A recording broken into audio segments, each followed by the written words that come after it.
नमस्कार, knocking-news.com में आपका स्वागत है। मैं हूं गिरिजेश वशिष्ठ। हम गेहूं भेज रहे हैं, पूरी दुनिया को गेहूं भेजने के लिए उतारू हैं। हम चाहते हैं कि हमसे गेहूं ले लो। WTO रोक रहा है, भारत सरकार उसके पीछे पड़ी है कि भाई थोड़ा सा एग्जेम्पशन दे दो, थोड़ा सा कोई कोटा बना दो जिसमें भारत का गेहूं दुनिया खरीदने को तैयार हो जाए। हम अपने देश में गरीबों का चावल काट के गेहूं एक्सपोर्ट कर रहे हैं। हम दुनिया के गेहूं के सबसे बड़े उत्पादक देश हैं। अन्न बर्बादी करने में भी हम चैम्पियन हैं। हमारे यहाँ पे बड़ी संख्या में ऐसे लोग हैं जो भारी मात्रा में प्लेट में खाना छोड़ देते हैं, और उस पूरी स्थिति के बीच में हमारे देश के बच्चे, इस भारत माता के बच्चे जिसको हम कहते हैं राष्ट्रवादी हैं हम, वो भूखे मरते हैं, यानी उनको पर्याप्त पोषण नहीं मिलता है।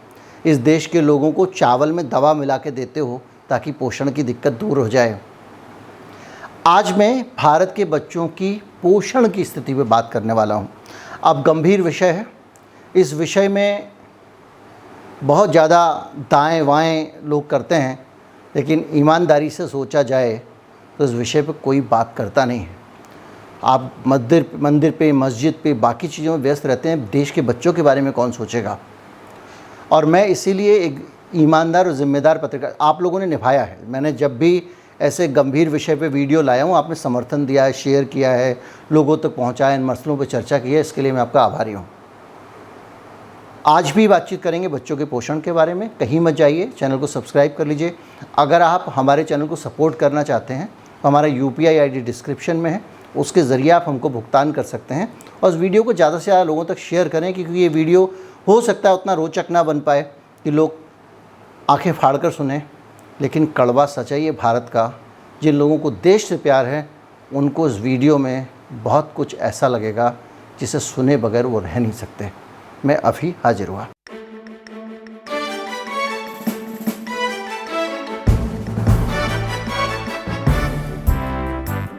भारत में, मेरे देश में, मेरी भारत भूमि पर हमारे जो बच्चे हैं इस देश के, उनको पूरा खाना नहीं मिलता है।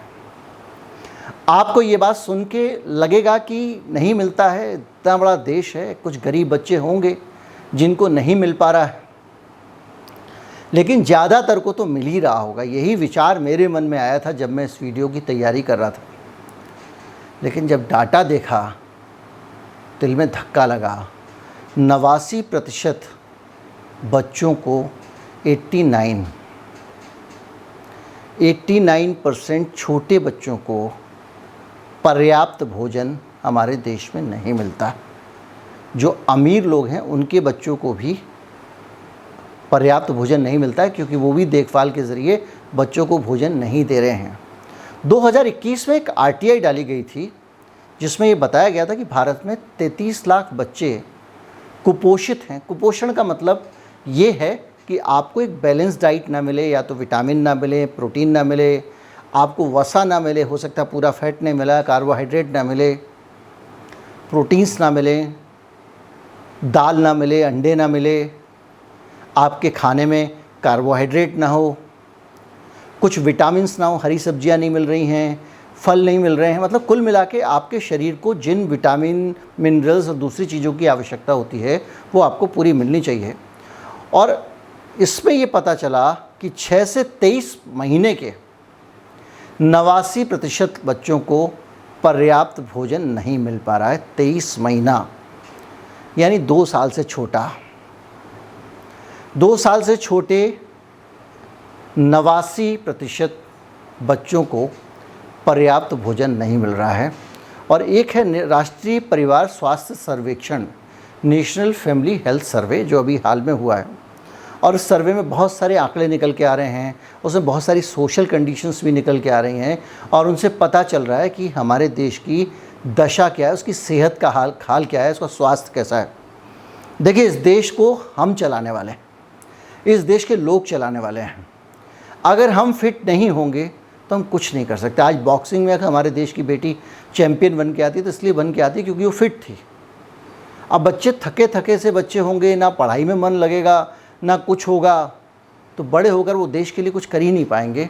और इसीलिए जो न्यूनतम स्वीकार्य भोजन होता है, मिनिमम एक्सेप्टेबल फूड, वो नहीं मिल रहा है 89% बच्चों को। और ये अपने आप में गंभीर आंकड़ा है। और उन्होंने एक चीज़ और की, एक और जानकारी इकट्ठी की, वो ये कि जो स्तनपान करते हैं, जो माँ का दूध पीते हैं बच्चे, उन बच्चों को 2 श्रेणी में उनकी भोजन की जानकारी इकट्ठी की इन्होंने। और उन्होंने पता किया कि इनको जो भोजन मिल रहा है उस कैसा मिल रहा है, क्या मिल रहा है। तो उस रिपोर्ट में पता चला कि 19-20 में 6 से 23 महीने की उम्र के 99.8% बच्चे ऐसे थे, स्तनपान करने वाले बच्चे जो माँ का दूध पीते हैं, उनको पर्याप्त न्यूट्रिशन नहीं मिल रहा है। यानी कि उनकी माँ का भी खान पान ऐसा नहीं है कि उनके दूध से बच्चों को उनकी ज़रूरत की सारी चीज़ें मिल जाएं। आप इस बात को मान सकते हैं कि 99% से ज़्यादा बच्चे इस मुल्क में माँ का दूध पीने वाले बच्चे भी अपने लिए पूरा आहार उनको नहीं मिल पा रहा है। और ये मैं नहीं कह रहा हूँ, ये दुनिया की जानी मानी संस्थाएं कर रही हैं, और RTI जो भारत सरकार का वो कह रहा है। और सबसे बड़ी बात ये, नेशनल फैमिली हेल्थ सर्वे, इससे बड़ा कोई प्रामाणिक सर्वे नहीं हो सकता। ये भारत सरकार का सर्वे है और ये कह रहा है कि इस दौरान 19 से 21 के दौरान 87.9% गैर स्तनपान करने वाले बच्चों को भी पर्याप्त पोषण नहीं मिल सका। यानी बच्चों माँ का दूध पी रहे हैं, नहीं पी रहे हैं, दोनों ही कंडीशन में नहीं मिल रहा है। भारत के अलग अलग राज्यों में स्थिति अलग अलग है, ये बात तो सही है। देखिए, भारत पूरा एक अलग तरह का भारत है। मैंने एक वीडियो बनाया था वेजिटेरियनिज्म पे। तो भारत के ईस्टर्न हिस्से में आप चलेंगे तो बहुत सारा नॉनवेज है, और जैसे जैसे जैसे जैसे जैसे आप वेस्ट की तरफ जाते जाएंगे तो वेजिटेरियनिज्म बढ़ता जाता है। सबसे ज़्यादा वेजिटेरियन स्टेट्स हिंदुस्तान में, जो सबसे दिखने में ख़तरनाक अपने आप को मानने वाले लोग हैं, हरियाणा के लोग, वो लोग सबसे ज़्यादा वेजिटेरियन हैं। और अगर खाना नहीं मिलेगा, खाने में हरी सब्जियां नहीं होंगी, तो क्या होता है, जब खाने में आपके हरी सब्जियां नहीं होंगी और दूसरे पौष्टिक तत्व नहीं होंगे तो आपको आयरन की कमी हो जाती है, और उससे क्या हो जाता है, एनीमिया हो जाता है, खून की कमी।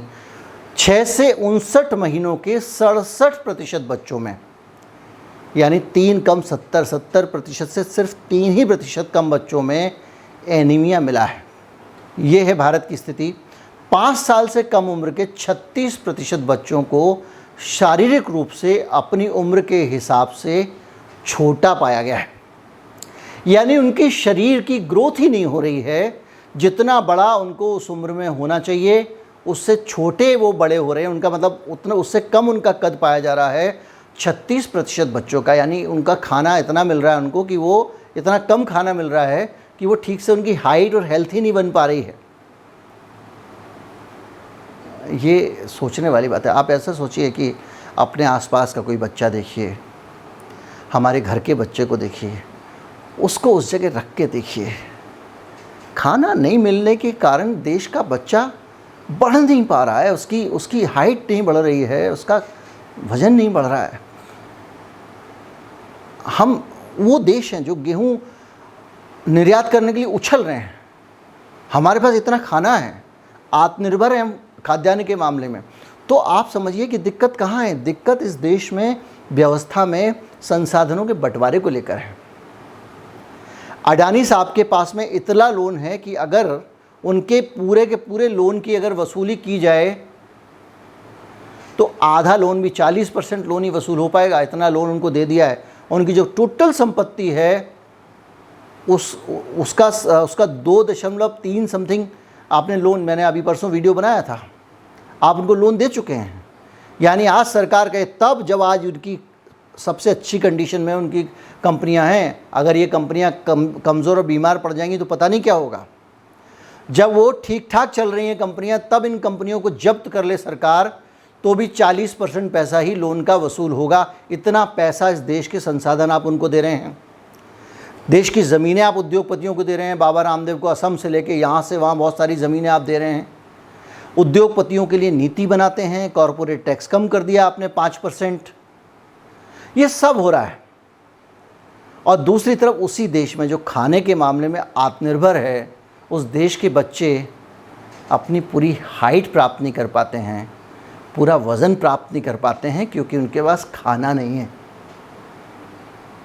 ये स्थिति है। मिडिल क्लास वाले जो लोग होंगे, बहुत सारे अपर मिडिल क्लास हमारे आपके जैसे लोग जो अध्ययनशील नहीं हैं, वो कहेंगे कौन कह रहा है यार, खूब खाने को मिल रहा है, फेंक रहे हैं लोग, लेने को तैयार नहीं है। मैंने कल अपनी काम वाली को कहा बासी रोटी ले जाओ तो उसने मना कर दिया। वो इन्हीं कहानी कुस्सों में खुश हैं,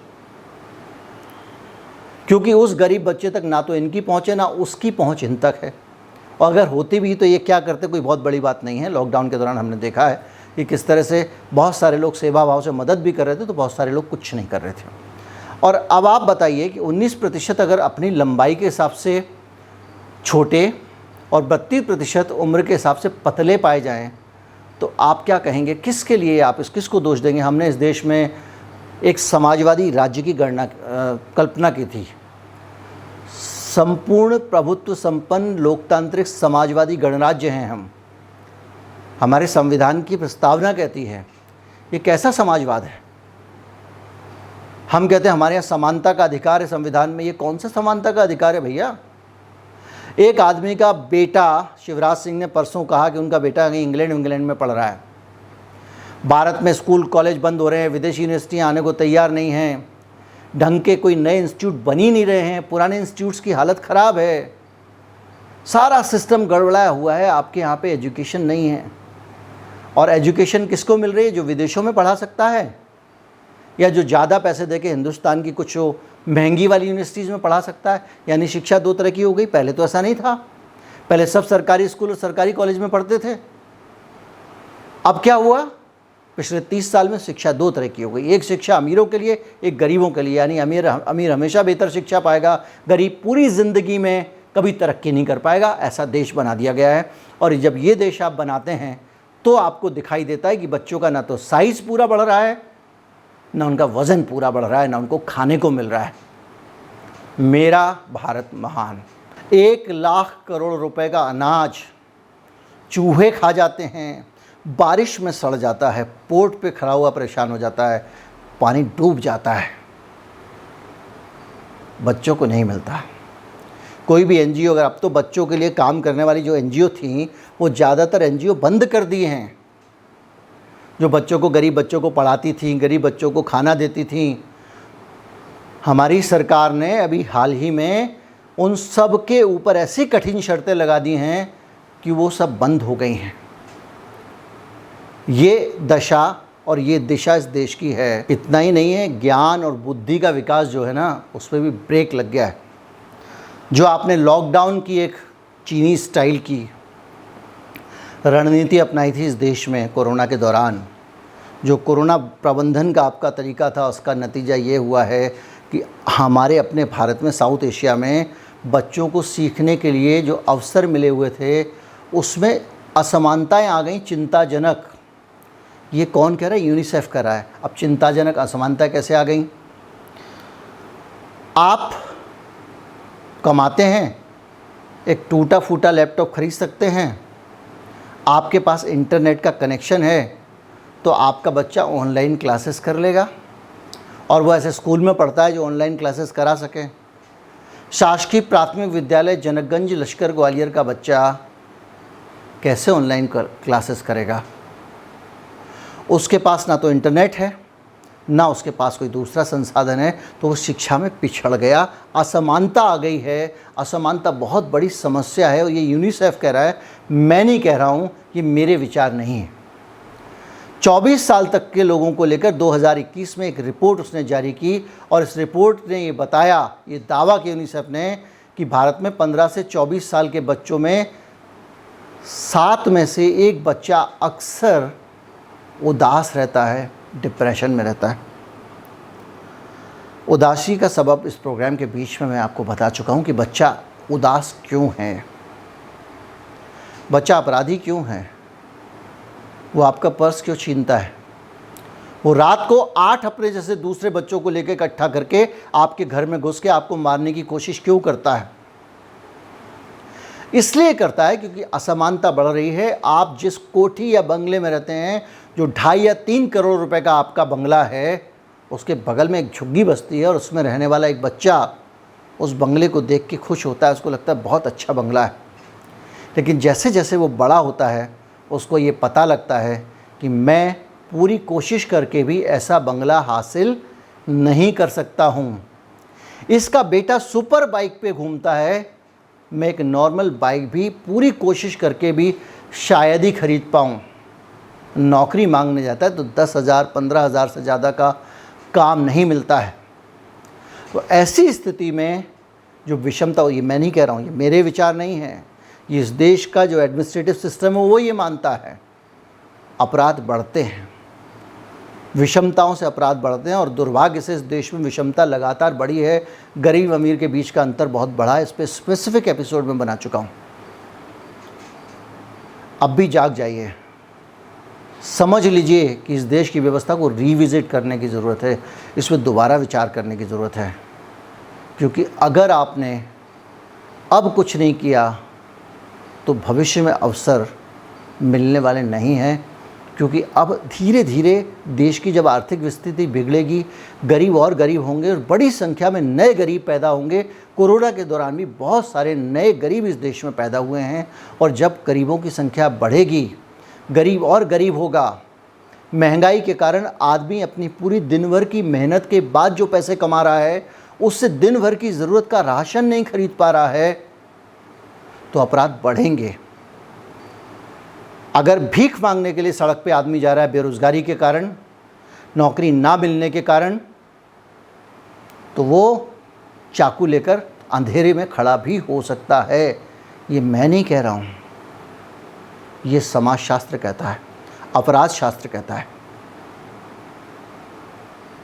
थोड़ा सा ये असमानता दूर करने के लिए संकल्प लेने की आवश्यकता है। जनता को ही इस पे बात करनी पड़ेगी। सोशल मीडिया पे बात करिए, मसले उठाइए कि हो क्या रहा है। एक मिनिमम तो आदमी को कुछ ना कुछ होना चाहिए ना ज़िंदगी के लिए। मैं कोशिश करूँगा कि कल का वीडियो इसी पर लेके आऊँ कि वो क्या इंतज़ाम हो सकता है, वो क्या सॉल्यूशन हो सकता है इस मुल्क में, जिसके ज़रिए इस तरह की प्रताड़ना मनुष्य ना झेले। हालांकि कल के वीडियो में मैंने बताया था कि लोग मर भी जाते हैं तो मुनाफाखोरों को कोई फ़र्क नहीं पड़ता। उम्मीद करता हूँ मैं ज्ञान थोड़ा और ज़्यादा देने में कामयाब रहूँगा। उम्मीद करता हूँ कि मेरे देश के लोग अब समझेंगे कि इस देश में विषमता ज़रूरत से ज़्यादा हो गई है। उम्मीद करता हूँ इसमें जन जागृति होगी, और उम्मीद करता हूँ कि आने वाले चुनावों में हमारे देश की राजनीति इस सब को मुद्दा बनाएगी। नमस्कार, जय हिंद।